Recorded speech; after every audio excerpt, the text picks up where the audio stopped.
Hello, and welcome to the This Happened Today in History podcast. I am your host, Mr. Miller. This podcast will cover a number of topics that happened on this date in history. Please visit the podcast webpage at thishappenedtoday.buzzsprout.com. There you can download the notes page, which will help you organize the information as well as develop your own ideas on how these events change the world around us. If you're interested in hearing more, please consider subscribing so you will not miss out on what happens tomorrow in history. Today is June 8th. In 1972, the U.S. Navy began its development of sea-launched cruise missiles. The Tomahawk was designed to fly at subsonic speed while maintaining a low altitude, making it difficult to detect on radar. It uses tailored guidance systems to maneuver while at such low elevation. In 2016, the Navy requested $434 million to start modifying the 245 TLAMs for the anti-ship missions, making them capable of hitting enemy ships up to 1,000 nautical miles away within the next decade. This plan would call for modifications to missiles currently on the Ticonderoga guided missile cruisers, Arleigh Burke-class guided missile destroyers, the Navy's attack submarine fleet, and the 4 Ohio-class guided nuclear missile submarines.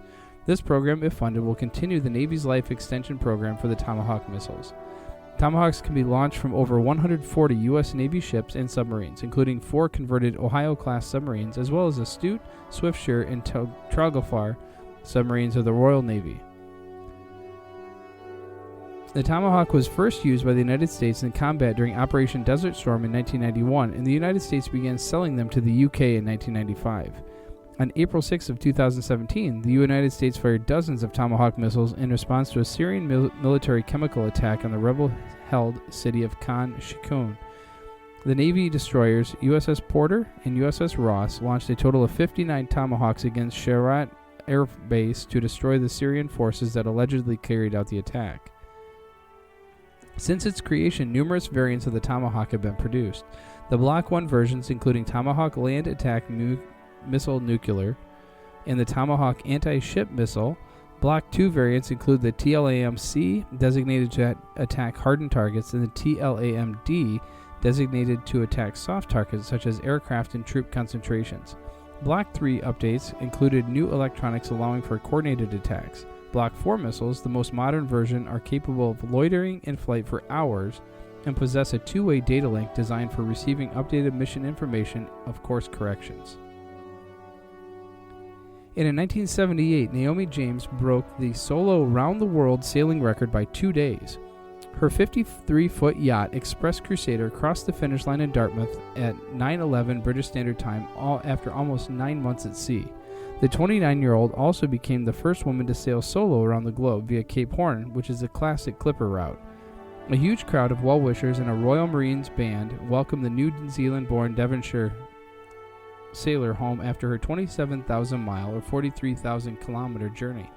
Mrs. James looked fit and relaxed as she stepped onto British soil for the first time in 272 days to be greeted by her husband, Rob.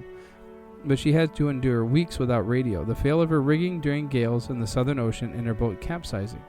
The record-breaking yachtswoman admitted she had thought about giving up in her attempt when she lost her mast. In my mind was the thought, how can you go around the Horn with a ship that's not seaworthy? So I thought about turning back, she said. Mrs. James said she was already planning to take part in a single-handed transatlantic race, but was looking forward to a bath and a sleep first. For the past 10 days since the Azores, it's been murderous, she said.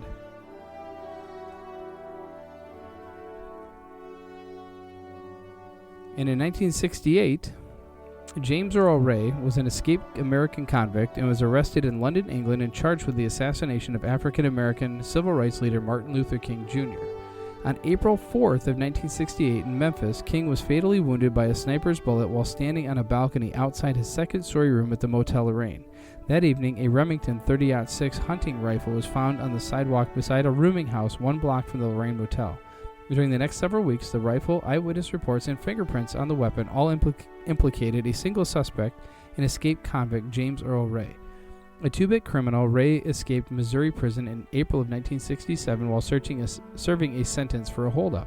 In May of '68, a massive manhunt for Ray began. The FBI eventually determined that he had obtained a Canadian passport under a false identity, which at the time was relatively easy. On June 8th, Scotland Yard investigators arrested Ray at a London airport. He was trying to fly to Belgium with the eventual goal he later admitted of reaching Rhodesia.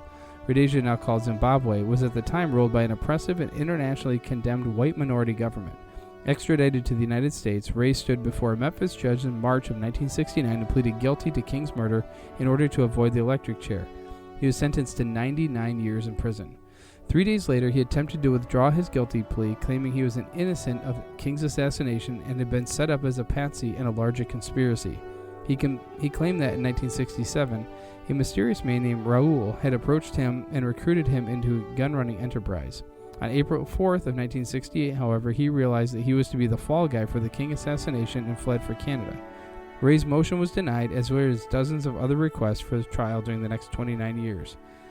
During the 1990s, the widow and children of Martin Luther King Jr. spoke publicly in support of Ray and his claims, calling him innocent and speculating about an assassination conspiracy involving the U.S. government and military. U.S. authorities were conspiracist minds implicated circumstantially. FBI Director J. Edgar Hoover obsessed over King, who he thought was under communist influence. For the last 6 years of his life, King underwent constant wiretapping and harassment by the FBI.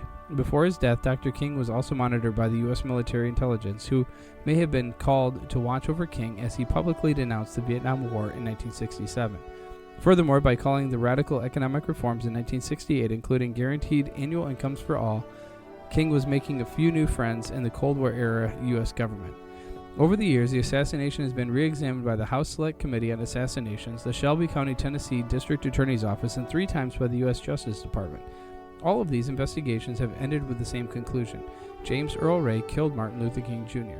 The House Committee acknowledged that at a low level conspiracy might have existed involving one or more accomplices to Ray, but uncovered no evidence to definitely prove his theory.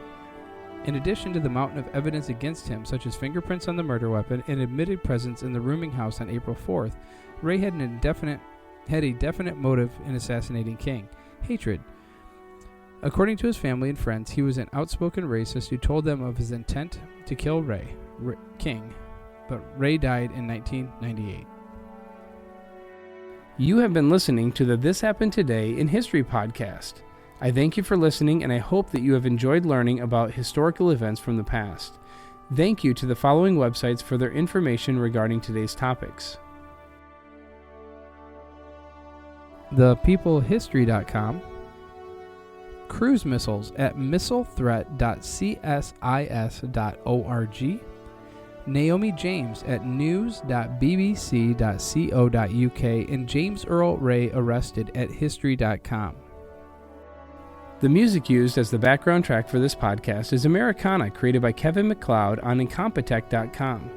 If you enjoyed this information and would like to hear more, please consider subscribing, as this will keep the historical events in your feed in the morning for each day.